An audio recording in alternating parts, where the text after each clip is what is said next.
Bismillahirrahmanirrahim. Assalamualaikum warahmatullahi wabarakatuh. Perkenalkan, nama saya Nur Faiza, NIM 191100083. Di sini saya akan menjelaskan tentang membantu peserta didik mengatasi masalah belajar guna untuk memenuhi tugas perencanaan pembelajaran dari klaster 5. Ya, di sini saya akan menjelaskan sedikit tentang membantu peserta didik mengatasi masalah belajar.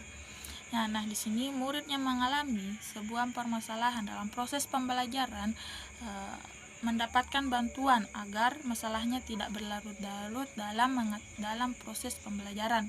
Di sini beberapa upaya yang dilakukan oleh seorang guru untuk mengembangkan proses pembelajaran pada murid. Yang pertama yaitu pengajaran perbaikan. Nah, di sini pengajaran perbaikan merupakan suatu bentuk pengajaran yang bersifat menyembuhkan atau membetulkan pengajaran yang membuat menjadi lebih baik. Maksudnya di sini guru melakukan suatu perbaikan dalam proses pembelajaran yang dapat membuat siswa atau murid itu lebih fokus dalam pembelajaran.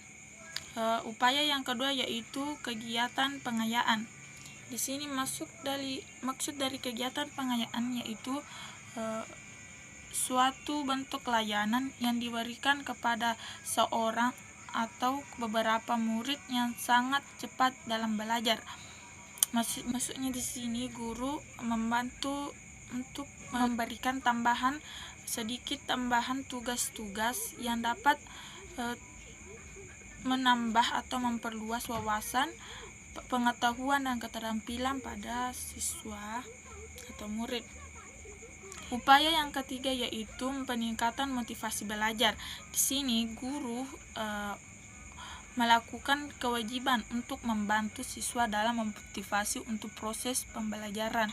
Dalam proses peningkatan motivasi belajar siswa, di sini ada beberapa prosedur. Yang pertama yaitu memperjelas tujuan belajar.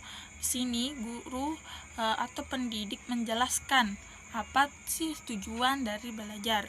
Nah, untuk guna itu murid dapat betul-betul untuk melakukan proses pembelajaran dalam ruang kelas. Motivasi yang kedua yaitu menyesuaikan pengajaran dengan bakat, kemampuan, dan minat murid. Maksudnya di sini guru harus mengetahui apa sih bakat-bakat dari siswa, dan dengan di sini guru dapat mengetahui bagaimana cara menyampaikan materi terhadap siswa. Motivasi yang ketiga yaitu menciptakan suasana pembelajaran yang menantang, merangsang dan menyenangkan.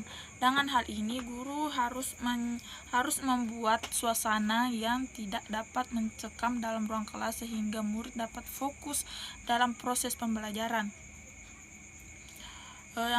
Motivasi yang keempat yaitu memberikan hadiah bagi siswa yang memiliki prestasi dalam ruangan kelas. Motivasi yang kelima yaitu menciptakan suasana hubungan yang hangat dan dinamis antara guru dan murid. Nah, di sini guru harus mengetahui apa yang benar-benar yang disukai oleh murid sehingga dapat berhubungan yang manis dan dinamis dalam proses pembelajaran. Motivasi yang keenam yaitu menghindari tekanan-tekanan dan suasana yang tidak menentu seperti suasana yang menakutkan, mengecewakan, membingungkan, dan menjengkelkan.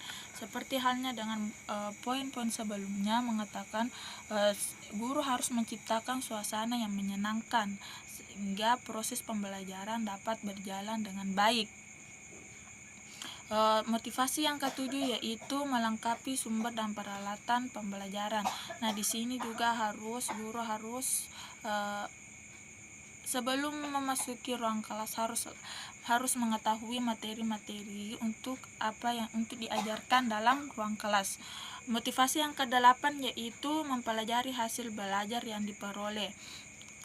yang diperoleh oleh siswa. Jadi sesudah melakukan evaluasi dalam ruangan kelas, guru harus mengetahui hasil pembelajaran sehingga murid juga memotivasi untuk dalam pembelajaran berikutnya. Upaya yang keempat yang dilakukan oleh guru untuk memotivasi untuk meningkatkan proses pembelajaran yaitu peningkatan keterampilan belajar. Nah, di sini juga terdapat beberapa prosedur. Yang pertama, membuat catatan waktu guru untuk mengajar. Yang kedua, membuat ringkasan dari bahan yang akan dibaca.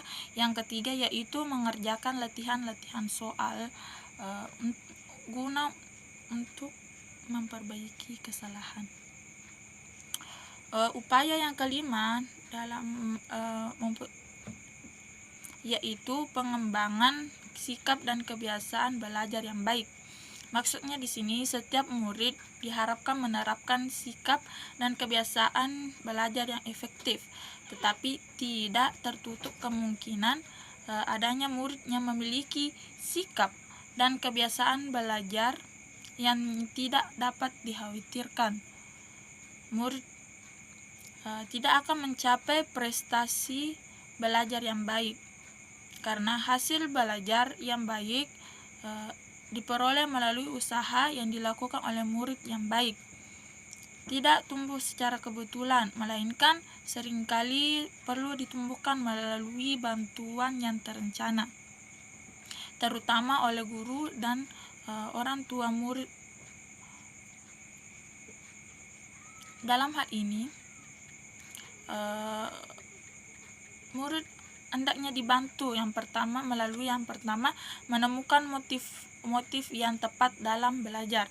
Kedua, memelihara kondisi kesehatan yang baik.